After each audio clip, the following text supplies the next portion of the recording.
இது வாரிசு அரசியல் ஏன் விமர்சிக்கிறாங்கன்னு பார்த்தீங்கன்னா, உண்மையிலே ஏன் கலைஞருக்கு பிறகு வேறு ஒரு தலைவர் ஏன் வரவில்லை? அரசியல் என்பது வாரிசுகள் கலந்து விட்டு பல வருடங்களாகிவிட்டது, பல சகாப்தங்களாகிவிட்டது. ஆனால் நீங்க இங்க என்ன பார்க்க வேண்டியிருக்கும்னா, கலைஞருக்கு பிறகு என்ன நடந்தது, வாரிசு அரசியல் என்றால் என்ன, கொள்கை அரசியல் பேசுகிற வாரிசுகள் தேவையா இல்லையா? சரி, கலைஞருக்கு பிறகு ஸ்டாலின் வந்தார். ஸ்டாலின் வந்ததால் தமிழ்நாட்டுக்கு இழப்பா லாபமா? சரி, அது கேட்கணும்ல. நீங்க கலைஞருக்கு பிறகு ஸ்டாலின் வந்ததால் வாரிசு அரசியால் தமிழ்நாடு இழந்து விட்டது அப்படின்றத ஒரு பட்டியல் இருந்தா சொல்லுங்க. நீங்க எம்ஜிஆருக்கு பிறகு யாரை கொண்டு வந்தாங்க?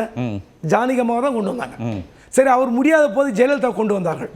அதன் பிறகு சசிகலா ஆசைப்பட்டார், டிடிவி ஆசைப்பட்டார், எடப்பாடி ஓதினார், ஓபிஎஸ் இருந்தார். நீங்க இவங்களாம் வாரிசு இல்லாமல் இருக்கலாம். ஆனால் சரி, எடப்பாடி வந்ததால் தமிழ்நாடு அடைந்த நன்மை பாருங்க, வாரிசு அரசியல் கிடையாது, நாங்கள் ஒரு கொள்கைக்காக போராடினோம், எங்களுக்கு இந்த கிடைத்து இதெல்லாம் கிடைத்துன்னு பட்டியல் போடுறதுக்கு தான் இருக்கா? கிடையாது.